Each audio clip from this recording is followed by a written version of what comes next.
Before we get into talking about any of the maps, I want to touch on a recent announcement that there's going to be some changes to the way the OLDC is going to work. Yep, and I'll get that up real quick. I actually have not personally read over this too in depth, but from what I understand, the schedule is changing. So there's going to be less frequent OLDCs. We're going to have them 2 times a year. Instead of 4 times a year as it was before. I kind of enjoy that, to be honest, just because I'm making a good single player level at least. It does take It takes a long time. It takes weeks at least, and not everyone can just sit down and do nothing but map. Spectorious here working on a. Can I give a hot take? 17. Yeah, give me a hot take, sure. So, okay, so on the one hand, I'm working in 2 spheres right now. I'm not really on the message boards. I'm not really on Discord. Basically, my involvement in the community is basically 2 things. 1, I do maps. 2, I do YouTube reviews. And for those who don't know, I have a YouTube channel. I basically just play stages and I, get mad and I talk about why I'm mad. Oh yeah, feel free to chill. So I and I guess I just banged out 4 reviews this morning, preparing for this podcast. So apparently they're not that hard, but I see having 15 stages for review, and I'm if we do it once every 6 months, then I'm gonna have 30 stages to review, all at the same time. So ack. Yeah, exactly, and yeah, I'm really impressed by the turnouts of these OLDCs so far. No, I mean, I don't want anybody to be less productive.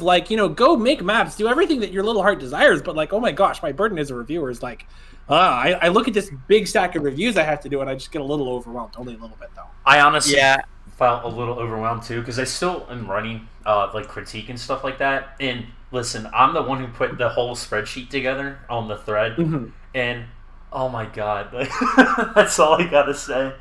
It was tedious, but it was pretty fun to see all the numbers. I'm very surprised by the results, but we talked about it in the Judge channel and OLDC channel that I think it would be better just to have it, twice a year, especially with this OLDC around. It was around the time where Christmas, finals, all that stuff, and honestly, I was in the middle of making the hub itself during finals. Probably not the best decision in my opinion, but oh my gosh, yeah. Yikes.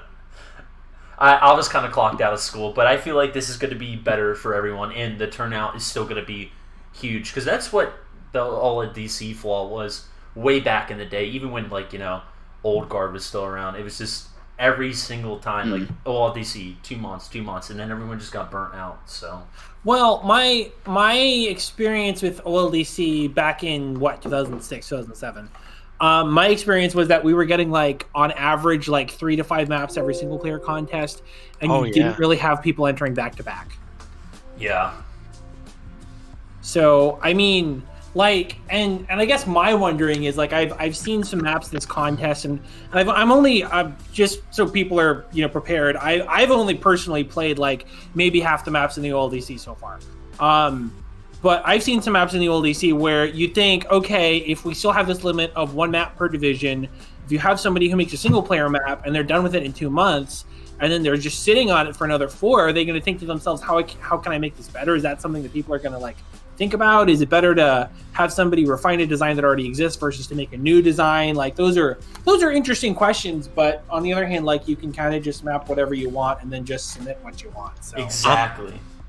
That kind of brings up another thought I just had, and that is that giving more breathing room between OLDCs also gives the community more of a chance to set up these kind of wacky side events, the ULDC and 24-hour and whatever we end up doing. So I think that's also pretty cool. And the hangout contest and etc. Yeah, and the New Year's map. Yeah. So is that out? Yeah. Yeah, it is. I think it's out. Yeah. They came out. Yeah, they came out a couple days ago, I think. I haven't even seen it. I don't even know what it looks like. So. All I gotta say is, guys, if you guys do play it, I updated it yesterday, but I have another update that I'm about to do in a few seconds. All I remember is that it has a really cool way of using bumpers. They just spin around the whole map and send you bouncing everywhere. So cool. We can discuss the New Year's map when we're done with OLDC. Hopefully. Do we? Well, so I know we talked a little bit about scheduling, and maybe this is something we should have talked about beforehand instead of during. That's fine. But like, do we we could do shorter episodes more often, where we like this episode is OLDC, next episode we could do like some of these Splinter stuff, maybe. Yeah. Yeah. So I'm not exactly sure how today's gonna turn out because last time I thought we were gonna do an hour and a half and we ended up doing 3.5 hours. Okay. This time I'm hoping for an hour and a half or like an hour and 15 minutes, but we'll see what happens. It could be 55 hours. It could be 10 weeks long episode. I don't know. Yeah. So just from how I'm That's why just be thinking, chill about it. I think we had a lot of ground to cover last time, so we are winging it in every sense of the term. Yeah. I mean, it sounds But then like again, we'll that's have what to, makes like, it 10 minutes authentic, I'd stage. say.